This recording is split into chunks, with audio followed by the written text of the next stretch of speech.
Hey, Grocery Leaders, I am back and I'm ready to go for your next session. So, we are now in James 3 13 through 18, and I just want to basically build some connections with some previous passages. So, if you're looking at it and you're going to go through your Christ centered exposition, you're going to see a lot of reoccurring stuff that has already happened that James is re explaining, or he's making an argument to show you where something is coming from. So, for instance, verse 13, who among you is wise and understanding? Well, in this context, James is specifically talking about these teachers. Well, who are the teachers? Well, he was the one, or James is talking about the people from verse 1, where it says, not many of you should become teachers, my brothers, because you know that we will receive a stricter judgment.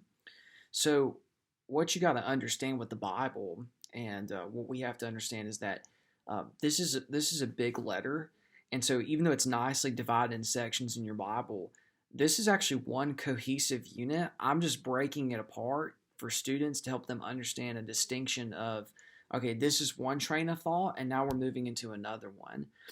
And so now what we've done is we've now gone from at the that part of, okay, what should be the characteristics of a teacher? How should they embody a faith that works? And then that's speaking to the church in general, to Christians in general who should have a faith that works. But then also, we get to the source of our sin. We get to the source of what we talked about last time about where does the evil from our tongue come from? Well, it comes from a sinful heart. And so now it goes even deeper, says, well, it's even more than that. It comes from the wisdom of the world. It comes from the wisdom that is from Satan himself, that's unspiritual.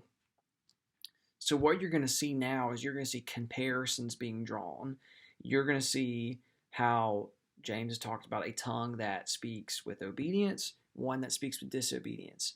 We talked about last week about how there's a spout that speaks bitter words and then words of praise.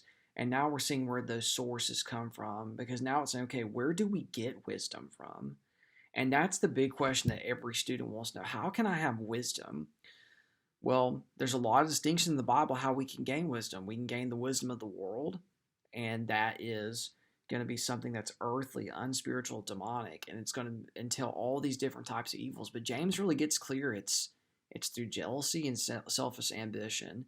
And what I'm going to tell students when I preach is we are so bent by our hearts to take what we want, or we will trample on someone else to get what we want, because we're jealous after other things.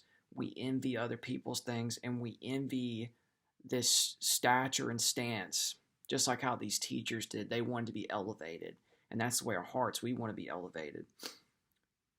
But we need to show the fruit of wisdom that's from above and from heaven. This connects us back to James 1:5. You can ask God for wisdom. That's where you find true wisdom. Paul says that the foolishness of the gospel is wisdom. That's true wisdom. It's foolish to believe that Jesus would die on a cross and be raised from the grave. How is that? That's foolish to a world that's unbelieving, but to us, it's the wisdom of God. And so that's what he really wants to get at, and the fruit that comes from that, from believing in a wisdom from heaven. If you remember in James 1:17, it says that every good and perfect gift comes from who? The Father of lights, the Creator, the one that creates everything.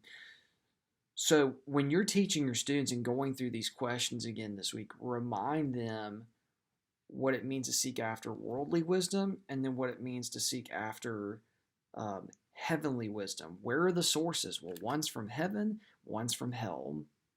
One is about God and what he desires and his obedience, and one is about obeying our desires of selfishness and envy. We've got to look through those things as we're doing that. So my challenge to you and my help to you is, maybe you want to take a piece of paper and tell the students, compare the two, and then make them look inside themselves and say, okay, which of your desires aligns with God and what he wants and the things of heaven, or of what you desire and what the world desires and the things that are of hell ultimately. And that's a hard distinction, but that's something we have to do when we're thinking about James 3:13 through 18.